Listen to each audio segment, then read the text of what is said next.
Hello from Kingfisher, Oklahoma. We've been going through Proverbs, looking at the story of wisdom, which we are finding is that wisdom comes from God and foolishness comes from moving away from God or shunning God. So let's find out what we have in the way of wisdom today in Proverbs chapter 9. Wisdom hath builded her house, she hath hewn out her 7 pillars. She hath killed her beast, she hath mingled her wine, she hath also furnished her table. She hath sent forth her maidens, she crieth in the highest place of the city. Whoso is simple, let him turn in hither. As for him that wanteth understanding, she saith to him, Come, eat of my bread, drink of my wine which I have mingled. Forsake the foolish, and live, and go in the way of understanding. He that reproveth a scorner getteth to himself shame, and he that rebuketh a wicked man getteth himself a blot. Reprove not a scorner, lest he hate thee. Rebuke a wise man, and he will love thee. Give instruction to a wise man, and he will be wiser. Teach a just man, and he will increase in learning. The fear of the Lord is the beginning of wisdom, and the knowledge of the holy is understanding. For by me thy days shall be multiplied, and the years of thy life shall be increased. If thou be wise, thou shalt be wise for thyself. But if thou scornest, thou alone shalt bear it. A foolish woman is clamorous. She is simple, and knoweth nothing. She sitteth at the door of her house, on the seat of the high place of the cities, and call to the passengers who go right on their way. Whoso is simple, let him turn hither. And as for him that wanteth understanding, she saith to him, Stolen waters are sweet, and bread eaten in secret is pleasant. But he knoweth not that the dead are there, and that her guests are in the depths of hell. So, another great proverb comparing wisdom and foolishness, and both get to be a lady in this story. You have the wise woman. She's built a house, she's hewn her pillars, she's setting up the whole thing.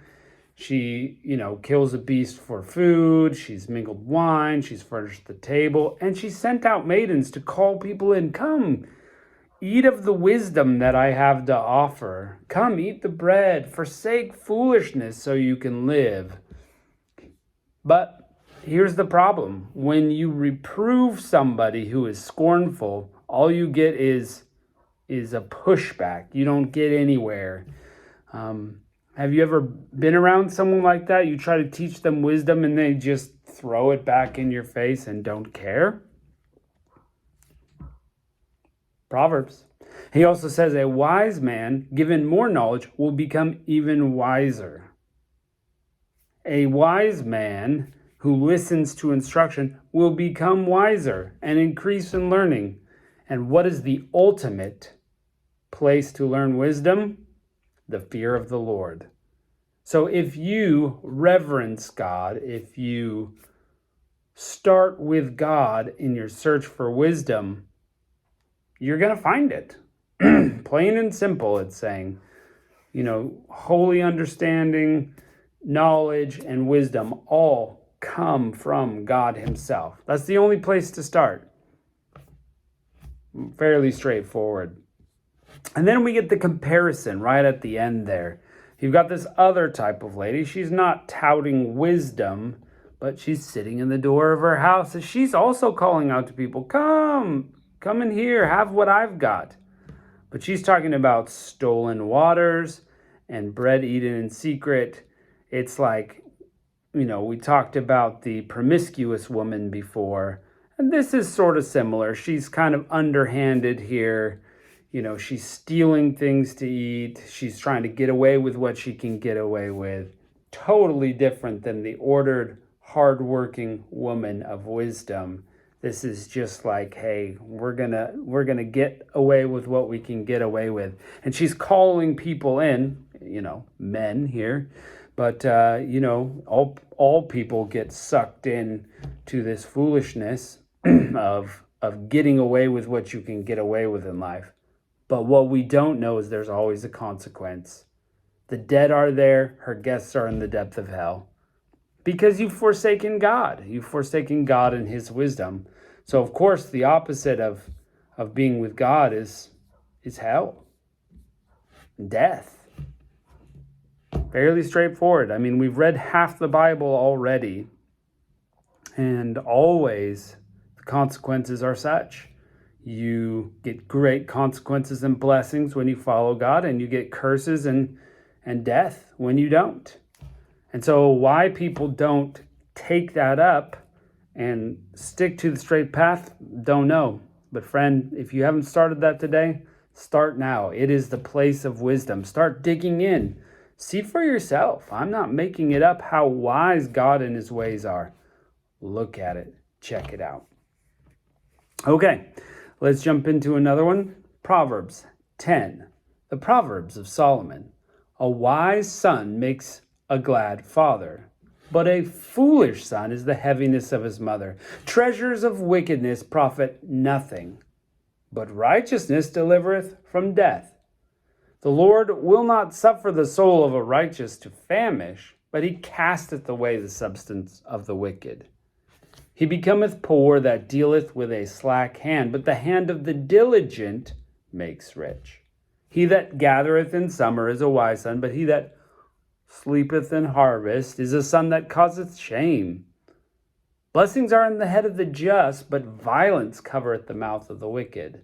The memory of the just is blessed, but the name of the wicked shall rot. The wise in heart will receive commandments, but a prating fool will fall. He that walketh uprightly walketh surely, but he that perverteth his ways shall be known. He that winketh the eye causeth sorrow, but a prating fool shall fall. The mouth of a righteous man is the well of life, but violence covereth the mouth of the wicked. Hatred stirreth up strife, but love covereth all sins. In the lips of him that hath understanding wisdom is found, but a rod is for the back of him who is void of understanding. Wise men lay up knowledge, but the mouth of the foolish is near destruction. The rich man's wealth is his strong city. The destruction of the poor is their poverty. The labor of the righteous tendeth life, the fruit of the wicked to sin. He is in the way of life that keepeth instruction, but he that refuseth reproof erreth. He that hideth hatred with lying lips, and he that uttereth a slander is a fool. In the multitude of words there wanteth not for sin, but he that refraineth his lips is wise. The tongue of the just is as choice silver, the heart of the wicked is little worth.